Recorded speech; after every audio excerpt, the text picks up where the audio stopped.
పార్వతీదేవి విభిన్న రూపాలలో ఉంటుంది. పార్వతి, హైమావతి, గిరిజ, దాక్షాయణి అనే నామాలు ఆమెకు ఉన్నాయి. శివాని, రుద్రాని, శర్వాణి, మృడాని మొదలైన నామాలు పరమేశ్వరుని భార్య అవటం వల్ల వచ్చినవి. అపర్ణ, ఉమ అనే నామాలు పురాణ కథలకు సంబంధించి.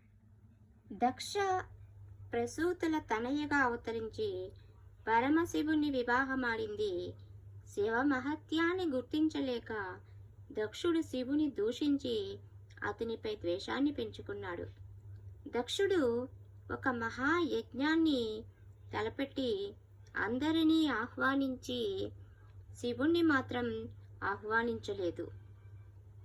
పరమశివుడు వారించిన ఆ యజ్ఞాన్ని చూడటానికి దాక్షాయణి వెళ్ళి తండ్రి చేసిన అవమానానికి గురై యోగాగ్నిని రగిల్చి ఆత్మాహుతి కూడా చేసుకుంది. అందువల్ల ఈమె సతిగా పిలువబడుతుంది. సతి అంటే పవిత్రమైనది అని అర్థం. హిమవంతుని మేనకల పుత్రిక అయినటువంటి పార్వతీ దేవి ఘోర తపస్సు చేసి శివుణ్ణి మెప్పించింది. అందువల్ల శివుడు ఈమెను పాణిగ్రహణం చేశాడు. తీవ్ర తపస్సు చేస్తూ ఉండగా ఎండిన ఆకుల్ని కూడా ఆహారంగా స్వీకరించకపోవటం వల్ల ఈమెకు అపర్ణ అనే పేరుతో ఖ్యాతిని పొందింది. అపర్ణాదేవి తపస్సు చేస్తుంటే ఆమె తల్లి మేనకాదేవి వచ్చి ఆమె తీవ్ర తపస్సుని చూడలేక వాత్సల్యంతో తపస్సు ఆపమని, పార్వతీదేవిని తపస్సు ఆపమని, తపస్సు చెయ్యవద్దని ఉమా అని పిలవటం వల్ల ఆమె ఉమాగా కీర్తిని పొందింది. హిమవంతుని కూతురగుటచితే తెల్లని మంచుకొండవాని కూతురగుటంతో జగత్తుకు ఆమె గౌరి అని పిలువబడింది.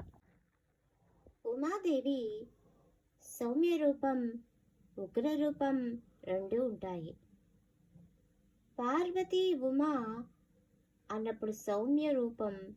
ఈ మూర్తి శివునితో ఉండి రెండు చేతులు మాత్రమే ఉంటాయి. ఒక చేతిలో నల్ల కలువ, రెండవ చేతిలో ఏమీ లేకుండా కిందికి ఉంటుంది. ఈమెను చూపించవలసి వస్తే 4 చేతులతో ఎర్రని నల్లని పద్మాలు 2 చేతులతో ఉండి 2 చేతులు వరద అభయముద్రలతో ఉంటాయి. వైష్ణవ చిహ్నాలైన శంఖము, చక్రము ఈ మూర్తి ధరించి ఉంటుంది. పురాణాలు ఈమెని విష్ణు సోదరిగా కూడా అభివర్ణించాయి.